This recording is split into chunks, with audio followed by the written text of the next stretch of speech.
Chinese Coast Guard and its PLA militia cohort are tag-teaming the Philippine WPS patrol forces with a race level of roughhousing tactics in the WPS to hopefully goad the Filipino patrol forces to engage and fight back and use these as an excuse to inflict more physical harm. PTV's Patrick De Jesus has documented Chinese barbaric tactics that could eventually lead sooner more than later into third-party interventions if such encounters persist. Ringing of loud sirens, use of tear gas, pointing of axe and bladed weapons, puncturing boats, and even seizing some of the reefs. These are just some of the harsh actions by the China Coast Guard toward Filipino soldiers during a resupply mission in Ayungin Shoal, where they even got close to the BRP Sierra Madre.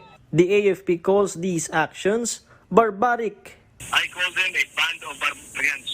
And in the first place, they have no right to wear the uniform. Coast Guardsmen are supposed to be responsible for safety of life at sea. Their actions endanger life at sea. It does not speak well of a country that wants to be a global power. Even in the medical evacuation of injured soldiers, wherein one has his thumb was cut off, China Coast Guard continued to harass.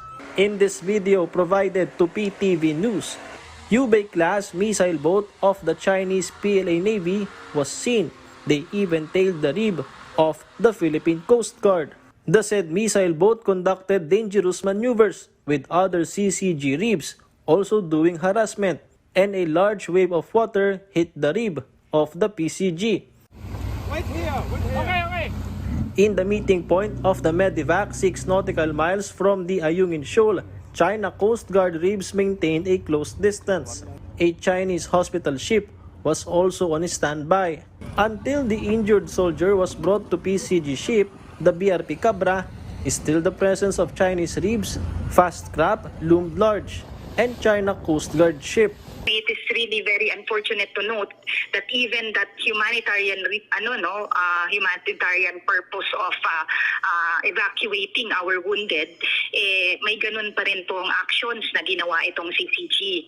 But in the end, we prevailed with the help of the Philippine Coast Guard. The AFP assures to continue its RoRe missions with adjustments to be made to avoid such incident from happening again. Patrick De Jesus from the National TV for a new and better Philippines.